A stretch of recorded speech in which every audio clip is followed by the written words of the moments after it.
করে বলছিলেন আপনি। তো আমি একটু জানতে চাচ্ছিলাম যে এই যে নীরব ঘাতক এটাকে তো আমাদের অ্যাড্রেস করতে হবে। তো সাধারণত এটার কি কোনো সিমটম প্রকাশ করে না?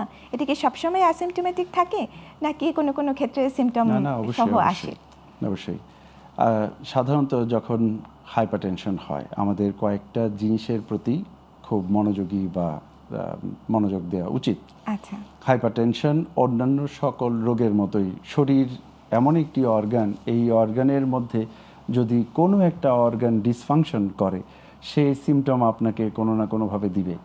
এবং আমাদের আসলে অভ্যাস হচ্ছিল যে দৈনন্দিন এবং বিভিন্ন পারিপার্শ্বিক কাজের চাপের কারণে আমরা বেশিরভাগ সময়ে ছোট ছোট সিমটমগুলোকে আমরা ইগনোর করি।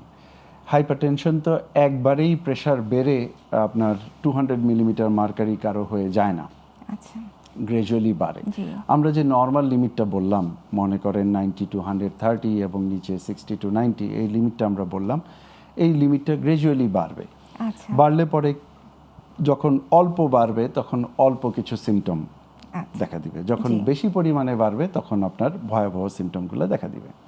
এই কারণে বেশিরভাগ ক্ষেত্রে যখন অন্য কোনো কারণে ডাক্তারের শরণাপন্ন হন তখন তারা প্রেশার মাপেন এবং দেখেন প্রেশার বেশি।